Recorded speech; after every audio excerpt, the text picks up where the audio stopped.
Well, hello and welcome to a new video where we are going to test Oblivion Remastered on the RX 6900 XT. And we're going to test it at 4040p with the Extreme preset and FSR set to quality right now. So let's go and load up the game. And yeah, this one is inside my desktop system, which means that we also do have an Ryzen 7 5800X 3D, as well as 64 gigabyte of system memory actually. And I'm just gonna wait here for 8 hours, because why not? Because we wanna see the day. And yeah, Oblivion Remastered definitely is very demanding on the system. What is going on? But it also does look a whole lot better than the original version, obviously. Wait, so that was an enemy. I did miss that. And yeah, you can also see that my GPU is overclocked here. Which you can see there by the fact that it's going up to 350 watts. Which usually, obviously, a 6900 XT wouldn't do. But since this is the XT XH chip in here, we do have a chip which is the better bin version of the 6900 XT, which is able to overclock a little bit higher than the normal version.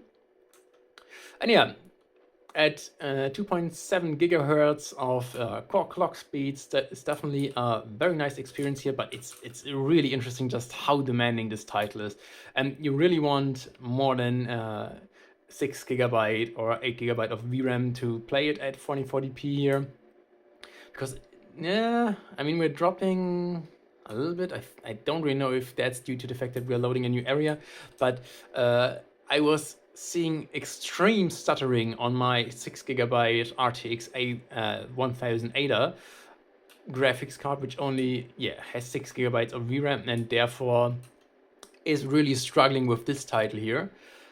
But you can also see that in this heavy vegetation, even the 6900 XT isn't able to hold up 60 FPS or even 50 FPS anymore. So that is extremely disappointing to me due to the fact that we are already using FSR here. I really would have hoped that we would see some better FPS than what we're seeing here. Even though I would say I would still play it at these settings due to the fact that I just would want to have it look as good as possible. And at the same time, it's also not really a problem for me to play a single player game at around the 40 FPS mark. At least if that's a stable 40 FPS here. But yeah, really interesting just how demanding this title really is now with this Unreal Engine skin on top of it. And that is even though the original game engine still lies underneath, and really the game hasn't changed that much, or if anything, gameplay wise. So yeah, really interesting that it's such a demanding title now. But you definitely have to admit that it is a very beautiful looking title. And I can even not remember a lot of the areas in this game which I'm walking through from the original one, because they just look so much different now. And not in a bad way, but really just because the houses and everything is just a lot more textured and is looking a lot better than it has before.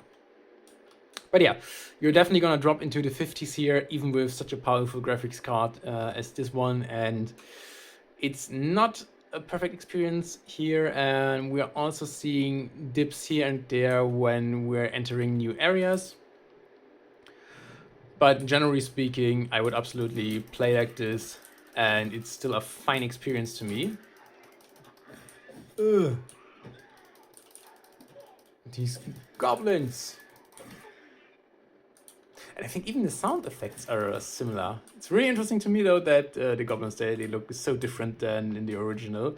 So very interesting. And the rats also look very different.